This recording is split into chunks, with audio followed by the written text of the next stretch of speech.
How many Florida Gators belong in the top 100 in college football?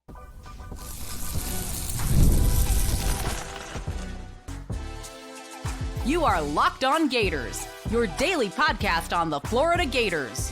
Part of the Locked On Podcast Network, your team every day.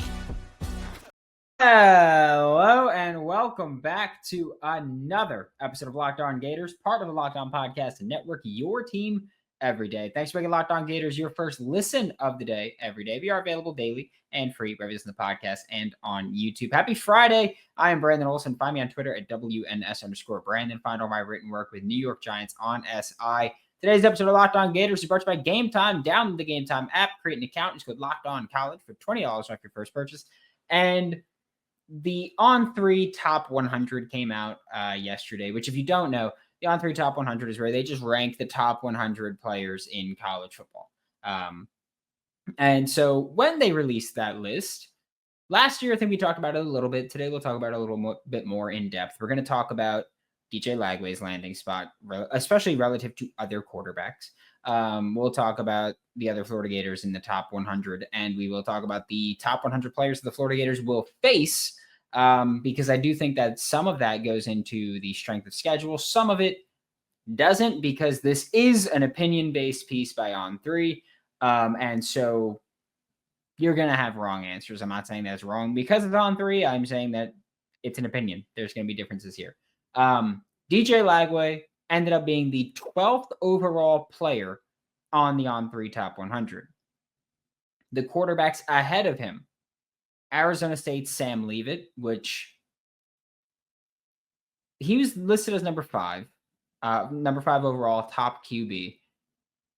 And that was surprising. I like him, but 5th player in the country. And again, this isn't a slight to him. I still would have had him top 15 probably. But number 5's really high. So Arizona State, Sam Leavitt, number 5 player in the country, number 1 QB. South Carolina's Lenora Sellers is ranked as number 8 in the country, which means that he is the highest ranked quarterback in the SEC.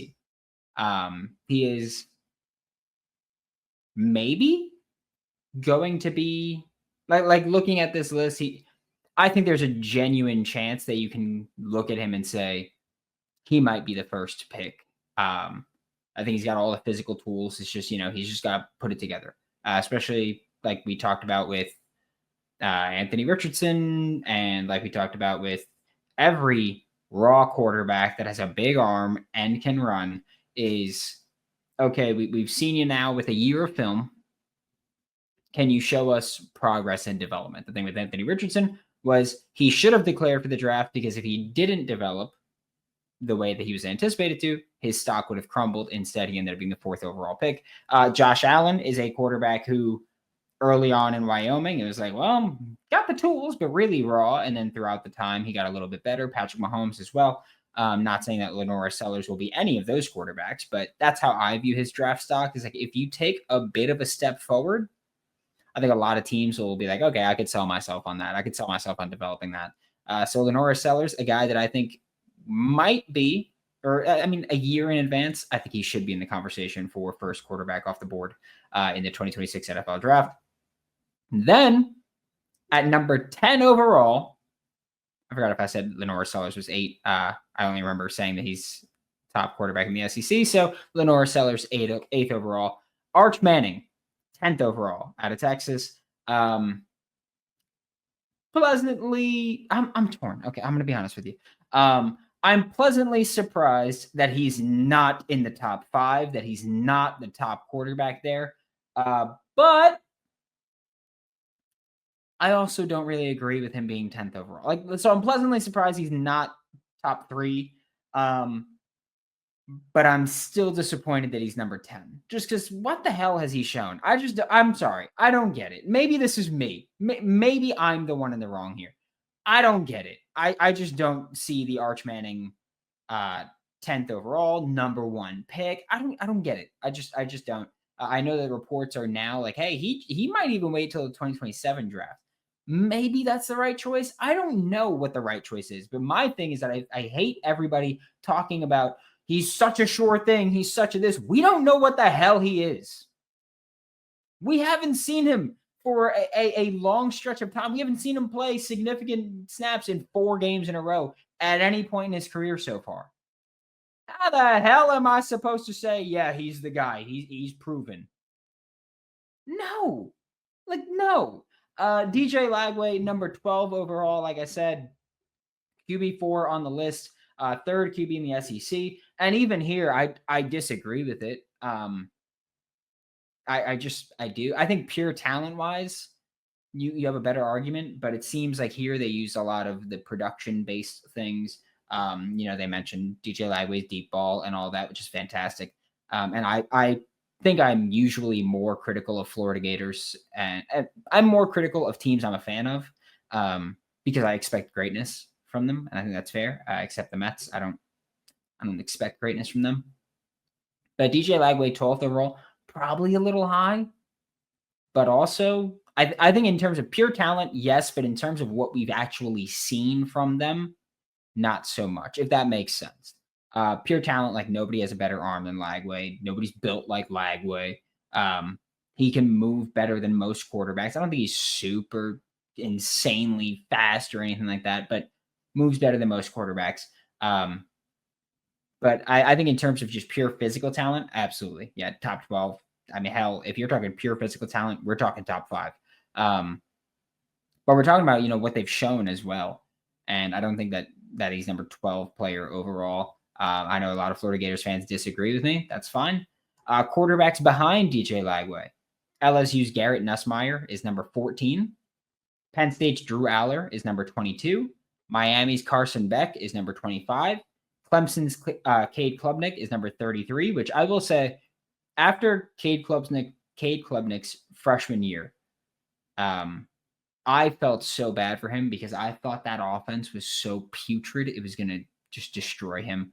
So I'm glad he's succeeding. I thought, staff changes helped a lot there. Oklahoma's John Mateer coming over from Washington State, number 65, sorry. UCLA's Nico Iamaleava coming over from Texas is number 83. TCU's Josh Hoover is number 88. I feel like he's an overlooked guy, but I don't necessarily think he's a top 10 quarterback either. I do just think that he's a bit overlooked by the average fan. Arkansas's Taylon Green at 89.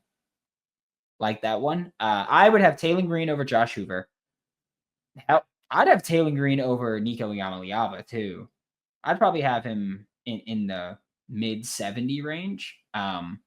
Where from 65 to 83, there's no quarterback, or 66 to 82, I guess there's no quarterback because John Mateer 65, Nico Iamaleava is 83. The only notable omission that I would throw into this list is Fernando Mendoza, who transferred from Cal to Indiana. I know when he entered the portal from Cal, a lot of people were talking about Miami smoke there. And eventually, of course, Carson Beck was the guy. But I think Fernando Mendoza is being overlooked a little bit by the average fan. I would put Taylon Green over Fernando Mendoza, but I would put both of them over both Nico Iamaleava and Josh Hoover. And so I think Fernando Mendoza should be in there as well. And yeah, that's my only notable omission, I think, from the quarterback list. I don't think it's that bad. I don't think it's that off. It's just, again, a lot of the stuff is opinion-based. And I'll respect opinions. I can disagree with them, and I'll let you know that I disagree with them. But I can respect having an opinion on things. We're going to talk about the other Florida Gators in the top 100 in just a minute on Locked On Gators. There's nothing like the NBA playoffs, the intensity, the buzzer beaters, the fans losing their minds, doing whatever the Timberwolves fan was doing in that video that went on Twitter. I don't know how to describe it. I do know how to describe it, but I can't. You know how it is. If you want in, Game Time makes it fast and easy to get seats, even for the biggest playoff games. Prices on the app actually drop the closer that you get to tip-off, and with killer last-minute deals, panoramic seat views, no surprise fees, Game Time is a total game changer. You even get your parking pass on Game Time as well. I've gone to concerts. I've got a comedy show in June. John Mulaney, Jon Stewart, Pete Davidson. I'll be there for it. I can't miss that one. I can't miss it. The NFL schedule release also just dropped. So If you want to go see your favorite football team play, tickets are on Game Time. Take the guesswork out of buying tickets with Game Time. Download the Game Time app, create an account, and code Locked On College for $20 off your first purchase. Terms apply. Again, create an account, redeem code Locked On College for $20 off. Download the Game Time app today. Last minute tickets, lowest price, guaranteed. Thanks for making Locked On Gators your first listen of the day. Every day, we are available daily and free, whether it's in the podcast and on YouTube. And I will tell you this, DJ Lagway is number 12 for the Florida Gators. He's the highest ranked Florida Gator. That is not surprising in any way, shape, or form. There are 5 more Florida Gators on this list. One of them, number 20. Then everyone else below 50, as in after 50. And I only haven't started naming names so that you can spend these, 30 seconds that I've been talking, thinking about some of the names that could be thrown in there. First off, I don't think anybody would be surprised by it, or maybe a surprise by it, because I'm telling you, there's number 20 and then there's number 53. Okay. Those are the top 2 non-DJ Lagway Florida Gators on this list. I do think that a lot of people will have a thought at 20, or maybe it's better to phrase it as, I think a lot of people will have a thought on who can't be as low as 53, right? And I don't think you're wrong, because I do think that there's 2 common names people are thinking of when I say one is at 20, one is at 53. And I do think that there's 2 common names where people are going to say, he can't be as low as 53, right? One of them is number 20, center Jake Slaughter. Jake Slaughter comes in at number 20. Not surprising, really. He is general consensus thought of as the top center in the NFL draft in 2026. He's been thought of for coming up on the 2nd year now as the top center in all of college football. Not surprising that he's going to be number 20 there. But the thing that is surprising to me, Caleb Banks is number 53. Disagree. Okay. And again, I think I'm someone that I feel like I've been fairly critical of Caleb Banks. But I disagree with Caleb Banks being number 53. I would have him in probably low 30s. Low as in 32-ish range. I feel like that'd be a good spot for him. 53 to me is just egregious. I can't even think of the justification for it. I'm going to be honest. I can't think of the justification for that. But that I think that one's the most outrageous name for the Florida Gators, or most outrageous spot for the Florida Gators. I think 53 is a crazy, ludicrous spot to have them at. And so, yeah, that's just my thought on it, at least. Then there's not another Florida Gator for another 16 spots. When we get to Austin Barber at number 69, nice. I think that they gave it just so I can make that joke. You know how it goes. But Austin Barber at 69, not surprising. I do think that he's someone where the opinions vary greatly. I think that there are genuinely NFL coaches and NFL scouts. I'll say scouts. I'm not going to say coaches. But I will say I think there's genuinely NFL scouts that look at Austin Barber and view him as a potential long-term starting offensive tackle, left tackle, right tackle. But I think that's where the differentiator comes in, where I think there are some people that think he could perform at left tackle at a high level. And I think there's a lot more people that think he's better suited to the right side. Personally, I think he's better suited to the right side, but I don't think that diminishes his value like that anymore. I really do. I think that's, I'm going to say this without trying to sound too aggressive about it. I think that's very archaic thinking, because now when you look at the NFL and college football, teams are trying to have 2 elite pass rushers on the edge. There, especially in the NFL, but even in college football, teams are trying to have elite pass rushers on both sides. I don't think that the value between a great left tackle and a great left tackle is as far apart as many people talk about nowadays. It used to be, absolutely. It used to be, hey, quarterback blind side, all that. Your blind side doesn't matter, though, when you've got 2 freaks coming off the edge. Does not matter, though. Like, just for Giants purposes, it doesn't matter if you've got, Brian Burns and Abdul Carter coming off the edge. Like, you got 2 guys that are expected to be pretty damn good this year. coming off the edge. Scary, right? It doesn't matter if you're facing George Gums and Tyreek Sapp on the edge. You're going to need guys that can hold their own, right? So I don't think that the difference between left tackle and right tackle is, or in value at least, is as far apart as many people talk about it now. I just really don't. I can't buy into that. I will say that I think he's got a legit chance of working his way into the late first round. I don't think it's likely, but I think he's got the legit chance to do that. Tyreek Sapp comes in at number 75. Not surprising that so far we've got quarterback and trenches for the Florida Gators. As far as having proven players, that's kind of where they go, right? And I think you can make the argument that DJ Lagway is not proven. That's fine. But as far as proven players on the Florida Gators roster, most of them are going to be in the trenches. They are. It's Tyreek Sapp, Austin Barber, Caleb Banks, Jake Slaughter in reverse order. It's there. Tyreek Sapp's at 75. I think that's a bit low for him. And I promise I'm not just saying this for every Florida Gator. I'm going to say that the next spot's a little bit high, honestly. But I think that 75 is a bit low for him. But I understand it because he doesn't have the gaudy pass rushing numbers. He's just a really freaking good football player.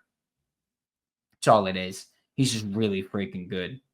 He's not a 14 sack a year guy.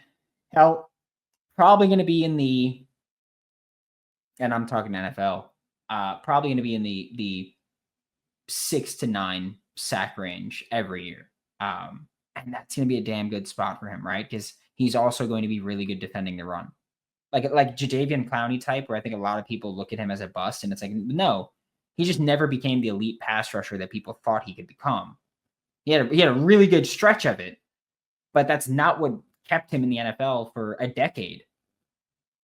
It's not. It was that he became a tremendous run defender.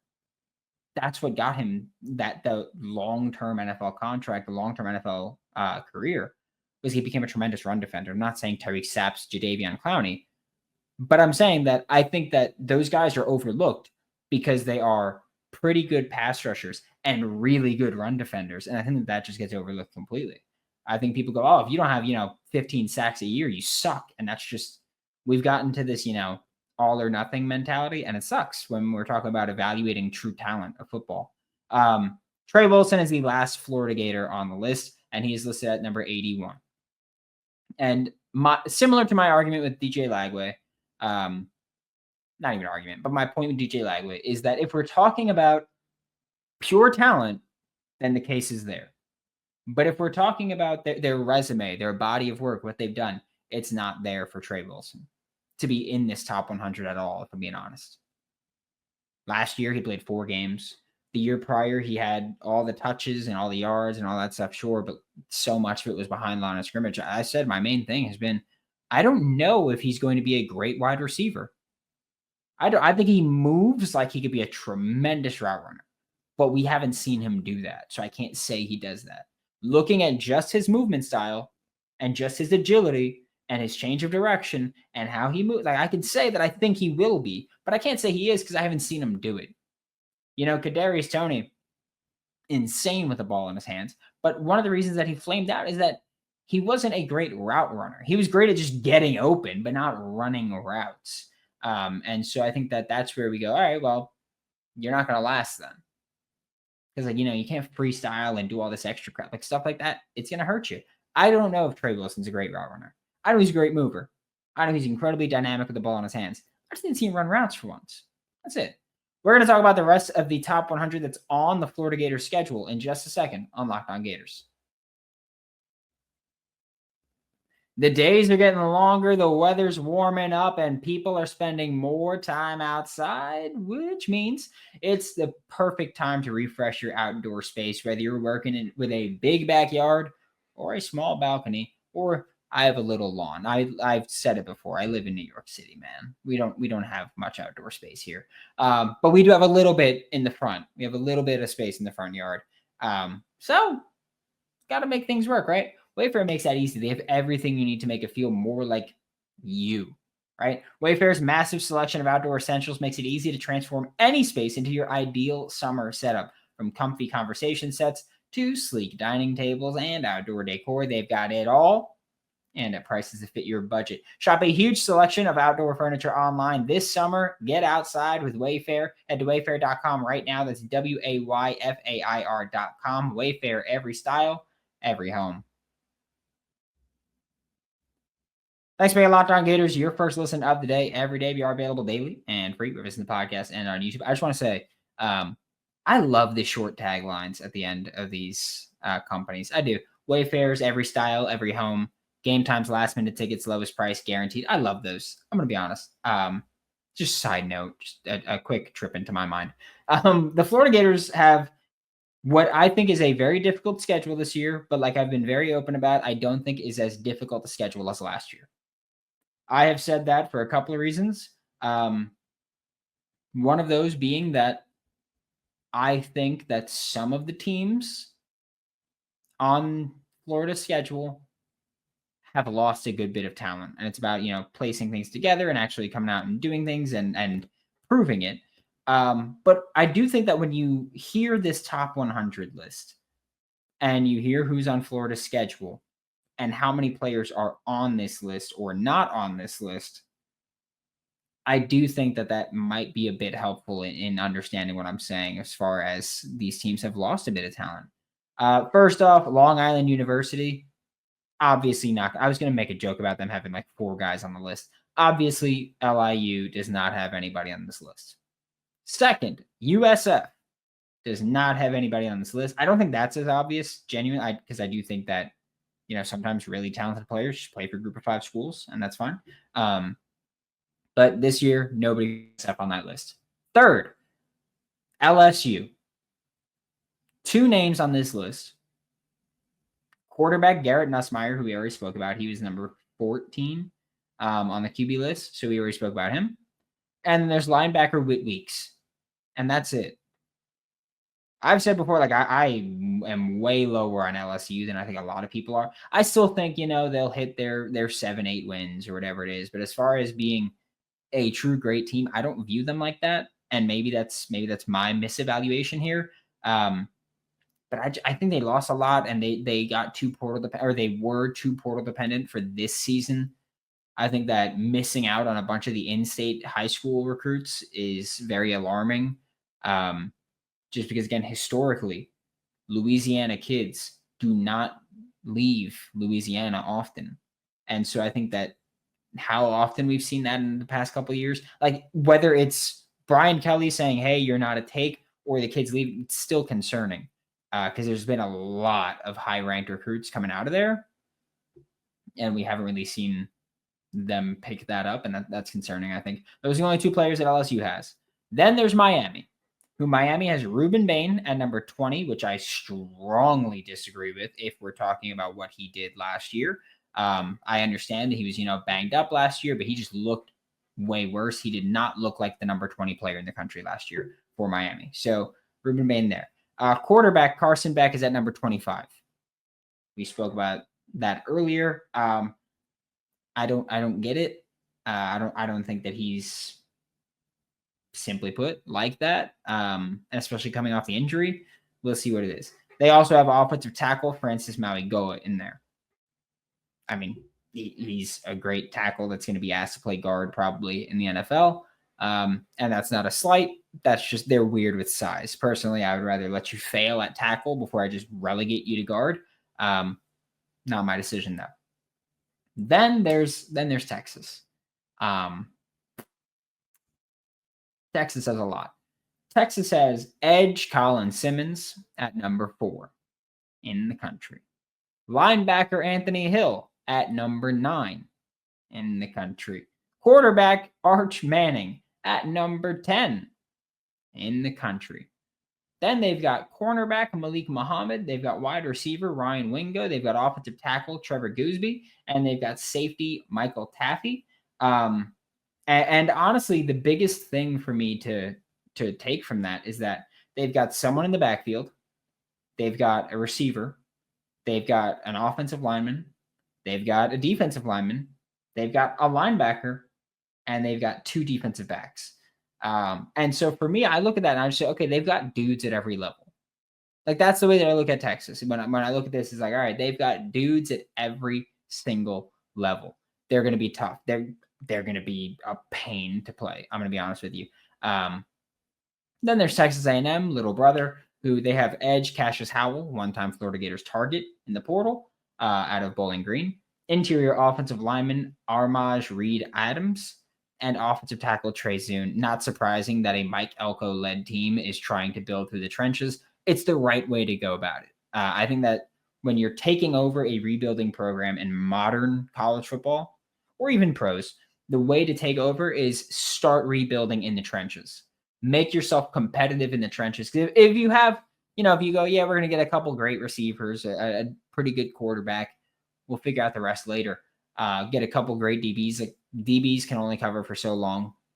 And even if you have like the best, build a corner and put him outside, throw to the other side. If there's no pass rush, he's eventually going to get beat at some point. So stuff like that. Like I think that the thing to raise your floor is build in trenches. And so Texas A&M has done that. Not surprising. Mississippi State does not have a player in this top 100. Georgia, the hater in me loves this. Georgia has 2 players. Linebacker CJ Allen, defensive lineman Christian Miller. That's it. I will say, I don't think that that's as indicative of where they will wind up this year. I think that this is just one of those things where they have a lot of unproven players, completely unproven players. But hey, now it's that time for the coaching staff to prove what you can do. Kentucky does not have one.